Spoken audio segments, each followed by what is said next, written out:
Good afternoon. How are you? Welcome into your Monday meeting. We're here again. You got through another weekend, and it's another Ask Me Anything, and another very special edition because we have our third guest on of the last week. We had Mark Keane, the stop smoking expert, a week ago now, and Sharon was here on Friday talking about her journey out of alcohol. And very pleased to have Andrew Bridgewater back on the show today. He was with us a few months ago now talking about depression, anxiety. I think it's a really key subject, especially when it comes to alcohol. And you'll know that I've talked about this many times in the past, that 95% of the people who come to me with problem drinking issues, the alcohol is a symptom of a bigger problem. The alcohol is there covering up something more painful. It's just that alcohol has presented itself as a solution to a problem. And as we know, it's not a very good solution at all, but it gave some people some brief respite from it. And depression and anxiety is probably top of the list for what people use alcohol to cover up. So that's why we're covering that again today. Good morning, Dina. Are you in Queensland, Dina? Rhubarb is here as well. She says, you've lost weight, Craig, haven't you? You're a comedian. I don't think so. Although someone else said that to me. But I don't know. Let's not talk about that. It's a sore subject. Let's bring in our expert, who is Andrew Bridgewater. Andrew. Hi, Craig. It's great to be back. You're looking very well. Thank you. Yeah. You're glowing. Are you pregnant? I would say you've lost weight, but I'll have a good look when we go for a bike ride. Yes, my bike hasn't moved since you were last in town, so it's probably seized up and punctured. And that may say it all. Yeah. So if you've just joined us, make sure you hit that subscribe button, hit the like button, and add your comments below wherever you're watching, whether that's on YouTube or Twitch. And you can ask me anything, and also you can ask Andrew anything. So if you've got any issues with depression, low mood, anxiety, panic attacks, or anything like that, if that's your reason for using alcohol, today is your perfect opportunity to ask someone who really knows his stuff about those questions. Andrew, for people who've never met you before or never seen you before, do you want to give us a little kind of potted history as to how you became a man that dedicates his time to helping people with depression and anxiety issues? Yeah, okay, just briefly, Craig. So I'd suffered with depression and anxiety on and off every 10 years or so since I was 16. When life got tough, life circumstances seemed to create problems for me. And I kind of believed that I was always going to be at risk of those. And in fact, I was told by well-meaning professionals I'd always be at risk of depression, anxiety. And I thought, well, that's not great prognosis, really. Then in 2006, you know the story. I bought the house next door to yours at the height of the market. Market crashed. Terrible financial decision, I thought. I persuaded my then wife to do it. She's no longer my wife. And the rest is history. I ended up in a psychiatric hospital. My depression was so bad. Non-stop negative thinking has a very, very severe effect if we do it for about 4 months, 24/7, which is what I did. Yeah. And that's all it took to go from a sort of fully functioning his husband, business owner and father to a suicidal wreck. And I can be quite lighthearted about it now because I've learned a lot through the experience, but it was the worst moment of life. But then actually I've dealt with far worse problems since, as you know, Craig, certainly financially and in other areas of life, and they haven't affected me nearly so much. So actually there was some stuff I learned at the bottom there that I really needed to learn. And that's what I'd like to pass on during the course of this conversation. Okay. Here's an odd question for you. How do you know you're depressed? Let me tell you why I'm asking that. It's in the middle of the lockdown, and you know how severe it was here in Cyprus. Literally, you couldn't leave the house without the government's permission, and you could only do it once a day. It was really aggressive. And my whole world had changed from traveling around the world and speaking to sitting in a house in the middle of a field. And one day, my wife said to me, she said, I think you're depressed. You should go and speak to a therapist. And I had never considered for a moment that I might be depressed. And it hit me a bit, and I was thinking, maybe I am depressed. How do you know? And it sounds like an odd question, but how do you know you're depressed? Well, the way a doctor will tell you whether you're depressed is he'll take a checklist out of what's called the DSM-5, the Diagnostics and Statistical Manual, and he'll look at a list of symptoms. And if you've got more than a certain number, I think it's about 9 or 10, you're clinically diagnosed as depressed. Now, that would include things like inability to concentrate, poor sleeping, going off your food or overeating, constant rumination, things like that are indicators on the DSM-5. Now, the problem with this, Craig, is that we're measuring something by its symptoms and then giving somebody something to deal with the symptoms. And actually, it's the underlying causes we need to get to. And I think this is what I've learned on the journey. And there are two, well, there's only really one underlying cause. And you've heard me talk about this before, the power of thought. The only times we suffer psychologically are when we believe our own negative thinking. That's it. And that's really so simple. Harder to do, as we know. Yeah, exactly. I mean, and it's happened recently to a friend of mine who I've known for a long time, and I know they have a fantastic life. They're very lucky. You know, I look at all the news stories going on at the moment, and people struggling to pay their energy bills. All of a sudden, people are becoming, you know, having to choose between food or heating, and it's quite dire. And I know this person doesn't have any of that worry. The nice house, money, security, and yet they keep saying, they keep crying, and they're very depressed. So how do you explain that? Well, you can't measure people's external circumstances and then sort of make a diagnosis. It's, as you understand, it's different for everybody. So somebody on the streets who's got nothing might actually feel okay with life. And somebody who's living in a very expensive house where energy costs might go up 25% this year, everything else is covered, they might get quite depressed about it. It's nothing to do with external circumstances, as I realized. It's all to do with what's going on inside. And there's this thing called the outside in illusion that we all believe, that stress comes from people, situations, and circumstances. That's a fundamental misunderstanding. It never does. The only place stress comes from is our thinking. It's an inside job. And you've heard me use the Shakespeare quote, there's nothing good or bad, only thinking makes it so. Hamlet Act 2, Scene 2. So he got this back in the 1600s. But we all forget, and we get hooked by this outside-in illusion. And it looks like the earth is flat, but it's not. Right. Let's, I've got a question to come back with you on that. I hope I remember it. Let's just say hello to a few people because we're missing a few here.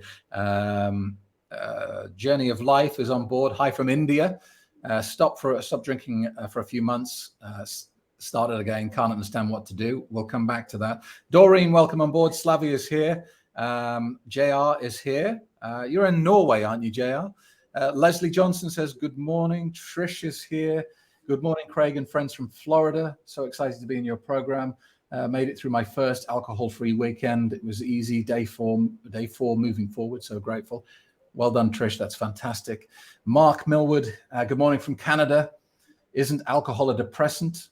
I had a relapse 3 days clean now. We'll come back to that, Mark.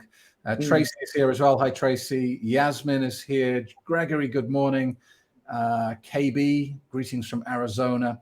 And Slavi is an interesting one to throw in here. Slavi says, negative emotions equal the quality of your life. I didn't even know that what I was doing, depression, because that was my emotional home. Yeah. So people are not, does that make sense? Totally. It becomes a habit. It's like alcohol. We learn to think in a particular way and we don't know any other. And I did this. I was a glass half empty person. And I could blame anybody for that. My mother brought up in the Second World War, illegitimate daughter of an RAF pilot, blah, blah, blah. But actually, that's just my story. It wasn't true. Yeah. And I've rewired my brain around positivity, Craig, and it hasn't been quick and easy, but it's a bit like rewiring your brain around alcohol. I think it's a very similar parallel. Yeah. So what do you say to someone who you think is depressed, and what don't you say perhaps? I know there's a tendency you can look at someone and say, oh, pull yourself together, that sort of thing. And I'm guessing that's not very helpful. No, and what you don't say is, do this, do that. Advice is not what's necessary. You may think you know, but you don't actually. The most important thing is to listen deeply.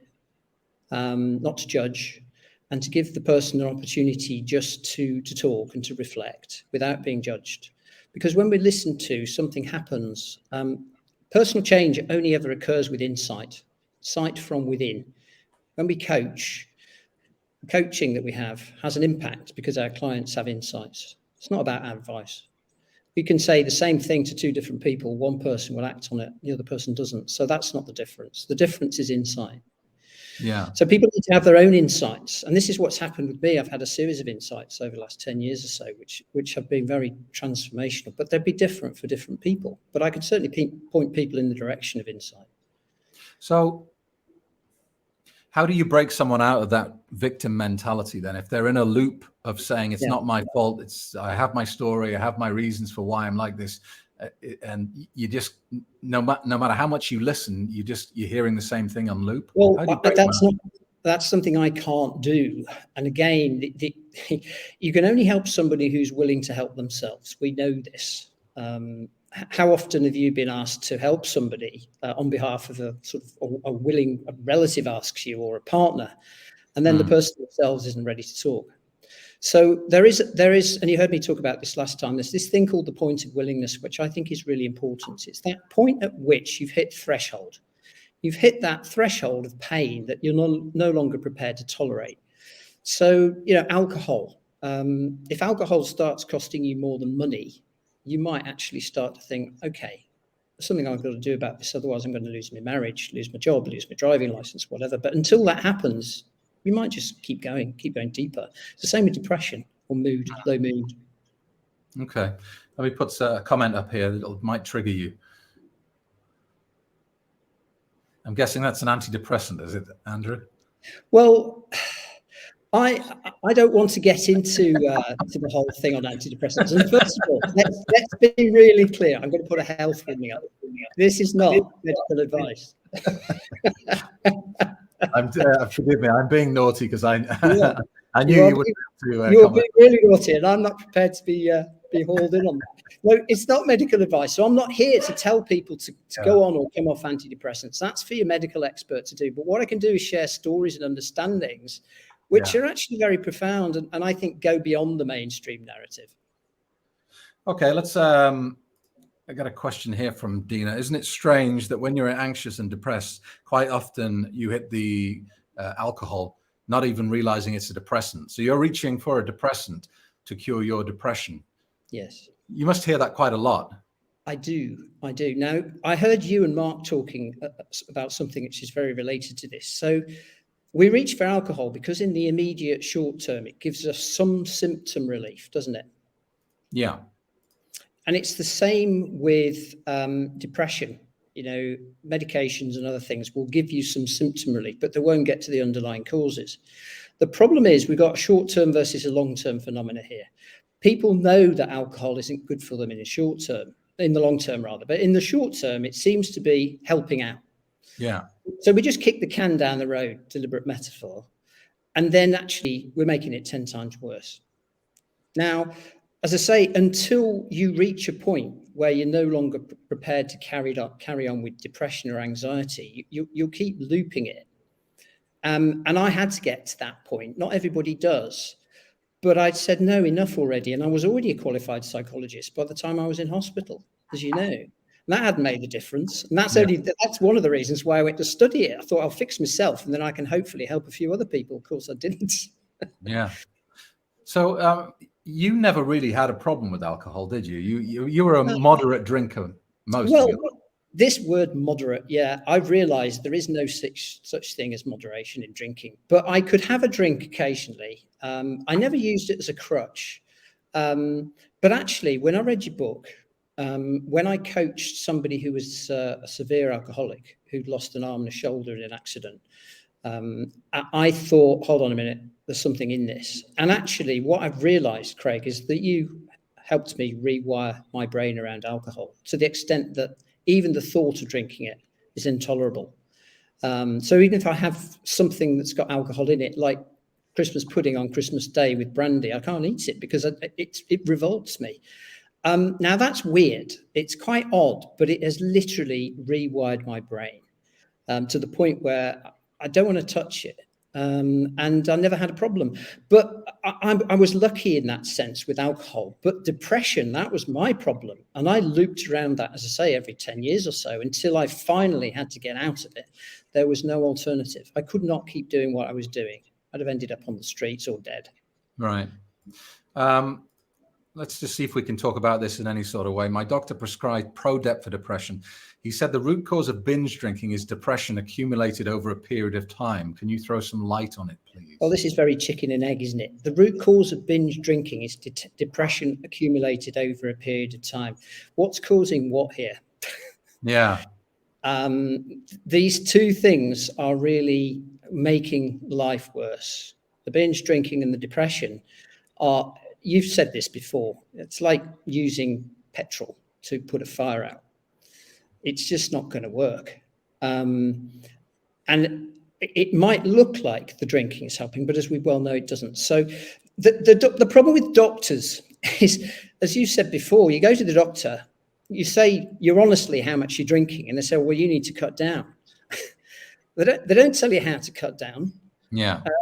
They don't really understand. Maybe they've got a problem, maybe they haven't. A lot of doctors do drink a lot, actually. I've heard you say this. Yeah. But they're kind of in the game as well. And you know, as you quite rightly say, the accepted or the food standards, if we were going with the same standards with alcohol, it would be a glass of wine a year. No doctor is going to say that's the medically accepted level. But we know exactly. Yeah. I mean, you must get a lot of people coming to you with depression who are using alcohol as a crutch, but I'm guessing it's very difficult for you to help them with the depression if they refuse to give up the alcohol. Well, the alcohol is stoking the fire. And if they keep increasing, we aren't going to be able to get to the depression because it's just completely masked and it's getting worse.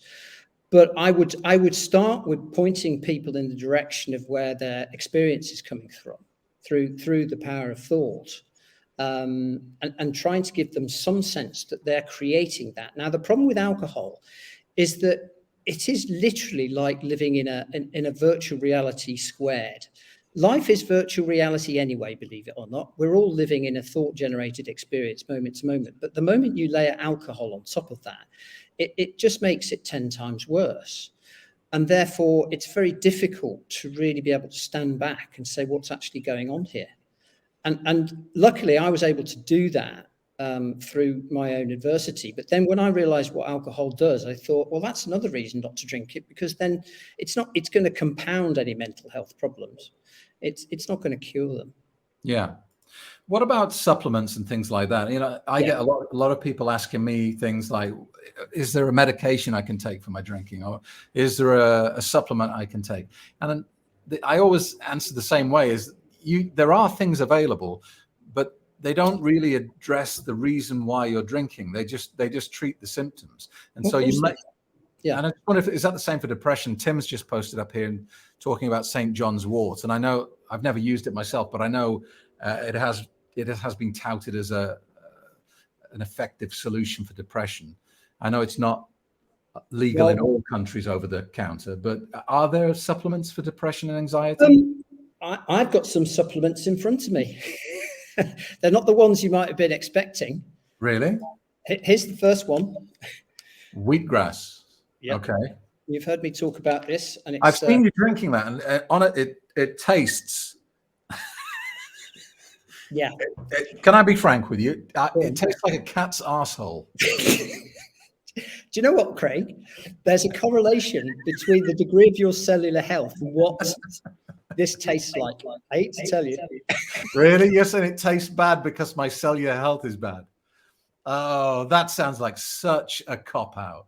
I tell you what, if I could get you on this stuff, and you would start to crave it, because I do, I guarantee you would feel a lot better and you'd lose a lot of weight. Not the only one, Dina. Oh my God, Andrew, you're drinking wheatgrass, aren't you? How do you do that? Yeah, but this is the thing, you see. We've all believed the nonsense that there's a quick fix. We'll go to the doctor, get the pill. Do the slight edge with this. You've heard me talk about slight edge. Because I said to you, Craig, would you rather have £1 million a day or a penny compounded for 30 days, doubled in value every day? Remember how much the penny doubled in value for 30 days? I can't remember. £5.5 million. Over what period of time? 30 days. Really? Yeah. Okay. Most people choose the million, which is the equivalent of everything that you might pop at the doctors. But this is the 5.5 million over 30 days. Okay. But because it doesn't taste very nice initially, people quit. It's like alcohol, because you kind of you're getting something from it. It's very difficult to stop. But none of us like the taste of alcohol. First off, we had to condition ourselves to like it. Yeah. I'm just a bit of a petulant child when it comes to, I want what I want, and I kick and scream. Mikey G has a good point here. Had depression for 5 years. It felt like it was never going to end. The sunniest day would still feel grey and dark cloud following me around 24/7. Healthy food, exercise changed everything. I'm guessing that's right up your flagpole. Mikey, you're right on it. Here's the multivitamins. I've got Ultraman here. This is a good one. Here's my fish oil. Flaxseed oil, flax seeds on your cereals and stuff. Turmeric, anti-inflammatory. I know inflammation is a problem for alcohol as well. And my favorite, yours too, acidophilus, gut health. 70% immune system resides in the gut, and inflammation in the gut is a big problem for depression and alcohol. So totally agree with you, Mikey. It's all about your cellular health. Get your health right. The taste of alcohol will be disgusting, 10 times more than it is now. You won't be able to tolerate it. That's why I can't tolerate it anymore. Let's talk about triggers. Because you know how life goes, Andrew. You can be going along great, everything's fine, and then suddenly, bang, life throws you a curveball. And I think, who mentioned this? Where's that question? JR said, having a tough couple of months with deaths of family and pets. So grateful that I can be sober for my family, help organize the chaos. But just that point of, suddenly someone you love dies. And it turns your world upside down. And with all the best intentions in the world, your cycle of looking after yourself is broken. And how do you get yourself back on the straight and narrow, do you think? Well, clearly, the death of a loved one or a life crisis, it's not just going to be something you say, oh, yeah, fine. You're going to grieve it. Grieving feels like depression, doesn't it? The symptoms are virtually identical. And you have to accept that the grieving process is part of life. We're all going to grieve. We're all going to grieve different things, the loss of people, the loss of situations over the course of our lives. I'm afraid nobody can protect us from that. But what we can do is recognize that we're resilient. We're resilient to our core. We're born innately resilient.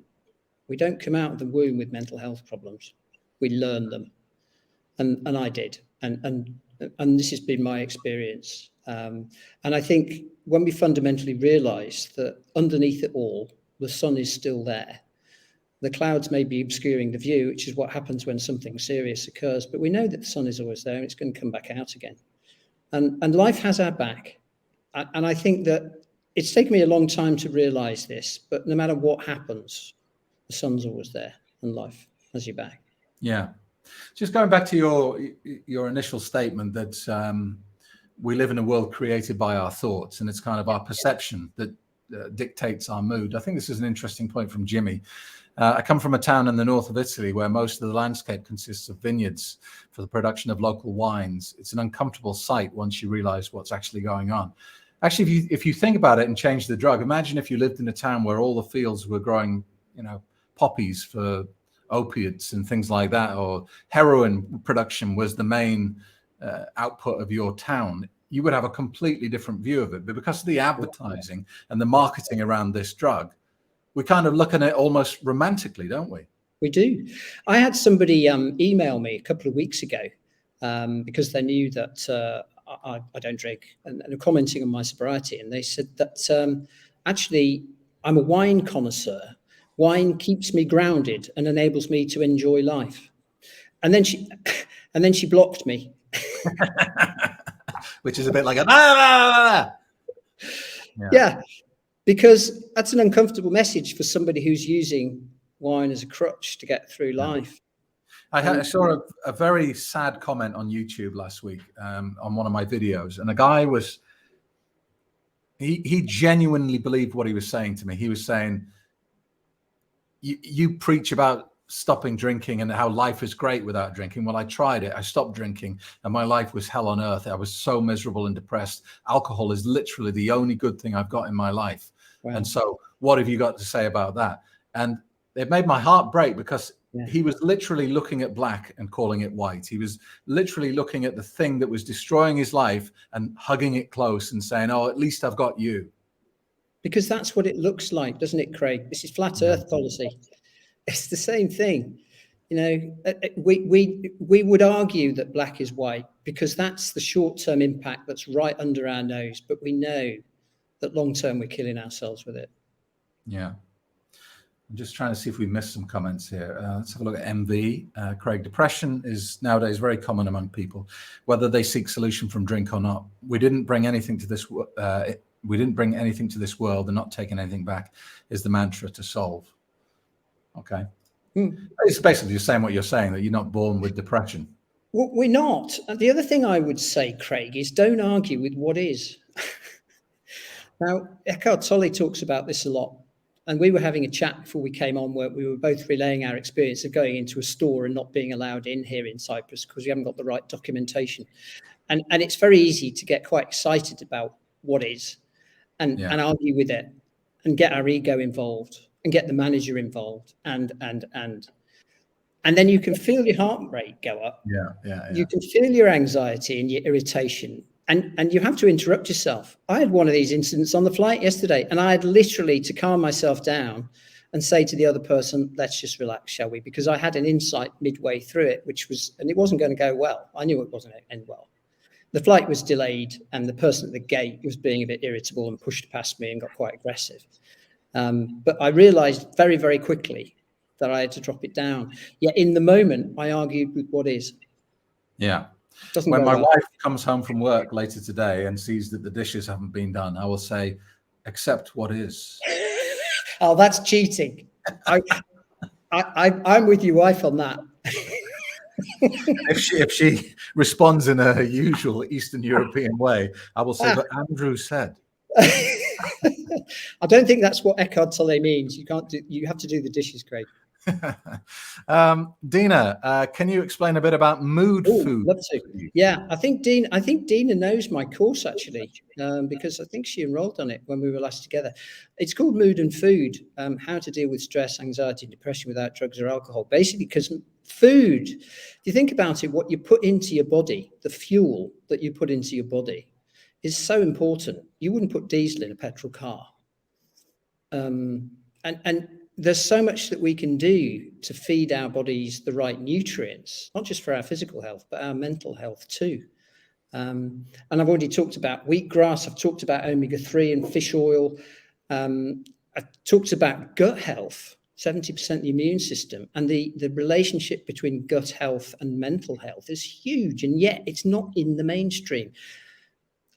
Companies can't make large amounts of money from it, so you won't see it peddle. Well, and I've done a lot of reading myself about turmeric and curcumin, and that is one of the supplements I still take to this day. And I guess it's an anti-carcinogenic, it's an anti-inflammatory. It's basically a miracle supplement, I think. And yet, cooks Indian food will know this stuff very well. It's an ingredient in curries. It's brilliant. It's a superfood. I also hear it's been touted as quite an effective remedy for Alzheimer's, and it helps with the plaque in the brain. If you think about it, anything that reduces inflammation has got to be good for mental health, because studies of mentally ill people have found that their brain inflammation is similarly with alcoholics, people who are alcohol dependent, is much higher. The rates of inflammation are much higher. Now, it's chicken and egg. In the same way that you're not born with dodgy brain chemistry, you create that dodgy brain chemistry through poor quality thinking, which is why you will end up, some people end up being prescribed things that try and resolve that. But that's not where the problem lies. So Alzheimer's, inflammation, we need to understand a lot more about Alzheimer's. It's something that's still emerging, but I'm absolutely convinced inflammation is a big factor. Yeah. Unfortunately, our doctors are effectively trained by the pharmaceutical industry, aren't they? Sadly.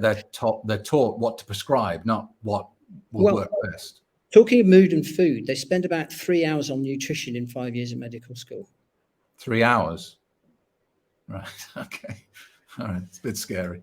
William, I quit alcohol 3 weeks ago. My depression is completely lifted. I suffered my whole adult life with mental illness and honestly think 80% of the problem was alcohol. Wow. Quite dramatic statement. That's a dramatic statement, William, and well done. I mean, I totally agree with you. It's 80-20. Massive contributor to mental illness. And yet, because it raises so much money for governments and there's some very powerful forces behind it, it'll continue. But it's where smoking was 50 years ago, which we now consider to be fairly antisocial, but we're not there with alcohol yet. So some of us have got to try and blaze the trail. Yeah. And it's, I mean, you won't have experienced this to this level, but it was good to talk to Sharon the other day. And Sharon and I worked together on a radio station in the United Kingdom 20 years ago. So we've both been orators all our lives. And I said to her, you know, even as though I speak for a living, I don't have the words to describe how much better life is without alcohol than it is in the loop. And she was like, yeah, totally. I can't describe it either. And that's why it's so sad when you see people who just can't get out of that mindset that alcohol is one of the only benefits in their life. They've got all this pressure and they see alcohol as their only bit of fun, their only release from it. It's a sad situation. It is, because in the short term, it looks like this. And yeah, I watched your session with Sharon. It was very compelling. And we're all saying the same things here. Yet we're creatures that we like reinforcement in the moment. You know, we like to feel good. We seek pleasure and we avoid pain.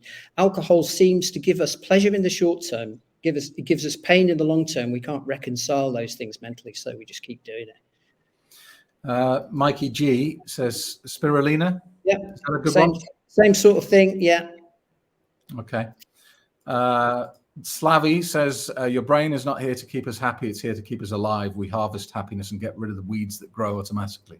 Interesting. I used to work very hard on my thoughts. I did cognitive behavioral therapy. I did neuro-linguistic programming. I did everything I could to try and clean up the weeds in my garden, which, as you know, Craig, are quite severe when I haven't been here for a few weeks. But I will get on top of them tomorrow. But the point is that actually we don't have to clean up the weeds when we stop them growing. And when you understand how your mind works, the weeds don't grow to the same extent and you can pluck them out very quickly. I still get fed up. I still get annoyed by its poor customer service or by being refused entry to a shop when I think I should be able to go in, but it doesn't last. Yeah. It doesn't last. It lasts a few minutes. I would have been in it for hours and days. Yeah, that's the point I was going to make. So back in the day, if we think back to that kind of 2007, 2008 period when we were both regretting our property purchases, that sort of incident at the shop, how long would that have stayed with you? Well, the thing is, what happens is that would create another incident and another and another. I'd go home annoyed. I'd then be fed up in front of my wife and kids. And suddenly you're in a spiral of decline. When you can pull yourself out, knowing what you're doing, recognizing that external circumstance hasn't created your irritation, your thoughts have created it. There's nothing else. You go, oh, okay, I see the illusion. The earth isn't flat, it's round. And yet, for all the world, in the same way that alcohol looks like it gives us some relief in the short term from stress and anxiety, it doesn't. And in the same way that it looks like external circumstances are the creator of our experience, it's never, 100% never the external experience. Yeah, we have tough experiences, but we all do. And then this resilience that we're naturally born with comes to the fore, and we're able to naturally self-regulate. We're born with a self-regulating mechanism psychologically. It's fantastic. When you have insight about that, you go, oh my God, there's nothing to fear. So if someone's watching this now and they know that they're depressed or they know they're suffering from anxiety, they're using alcohol as a crutch, what's the first step? What's the first thing they should do after they finish watching this video? Well, the first step is to reach out, talk to somebody who can help. You can certainly visit my website. I've got a free audio course, 7 Steps to Natural Stress Relief Without Drugs or Alcohol. And that will take you through a bit more than I've been able to talk about here. I'll also talk to anybody who wants to for 30 minutes at no cost. You can set that up on that website. And just start to put one foot in front of the other, take some steps, and then the universe will conspire to support you. Until you do, you keep going in the loop. We have to take that first step, and we have to be willing to help ourselves. And then the game changes. And is it just a case of, feel the fear and do it anyway? Because fear is the big paralyzer. A lot of people watch my YouTube channel for months, sometimes years, knowing that alcohol is destroying their life, but fear prevents them from taking that first step and saying, okay, I'm going to move from thinking about it to doing it. And I'm guessing it's the same with depression, anxiety. It's letting go of the side and swimming out into the middle of the pool, so to speak, and saying, okay, well, alcohol's not working for me. I'm going to have to feel the fear and actually speak to someone, especially for men, because there's this stigma, isn't there, that it's not manly, it's not the kind of, what's the macho thing to do, to ask for help, especially for men. And I guess that's why there's so much suicide amongst men. It's the biggest killer of men under 50 in the UK, Craig. It's tragic, suicide. In other words, depression is a real epidemic, and it's got worse during the pandemic. So yes, feel the fear and do it anyway. False expectations appearing real, we talk about fear. Now, fear is designed to keep us safe, but we use it in an unsophisticated fashion. And we use it to inhibit doing things that actually we should do. It stops us jumping off a cliff, but it also stops us making a life change that we know deep down we need to make. So yes, you do need to kind of push through the discomfort. But once you do, you realize it wasn't there. It's like the baby elephant tethered to the stake. Once it grows to 2 years old, it still won't wander off, but there's nothing to hold it tied down. It's the same with fear, the sort of fear we're talking about. It's not real. Yeah. Okay. Well, look, thank you very much for sparing the time to talk to us today. It was a pleasure, as usual. Hopefully we'll do it again soon, if that's okay with you. Love to. Thanks, Craig. All right. Thanks, Andrew. So there you go. That's Andrew Bridgewater. If you want to get in touch with him, that's his website. Like he said, he's got a free course on there. Or if you think your problems are a bit more specific, or you would think you would benefit from some one-to-one coaching, he's happy to just have a 30-minute kind of introductory chat with you and see if you feel like you can work with him and vice versa. So his details are there. He's very approachable, very easy to talk to, as I'm sure you've already gathered. Thank you very much for watching today, and I hope you'll join us again on Wednesday for our Wednesday live meeting. And if you're new to the channel, if you've just stumbled across this, then click that subscribe button, hit the like button, and ring the bell. And I will see you on Wednesday's live feed. Thanks. Bye. Imagine waking up tomorrow. No hangover, no feelings of guilt or regret, just full of energy and vitality.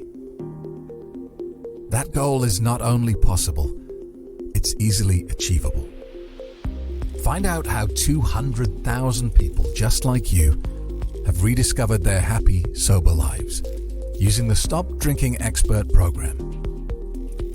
Reserve your place on today's free Quit Drinking webinar and get a copy of my best-selling book, Alcohol Lied to Me, as a free gift just for turning up.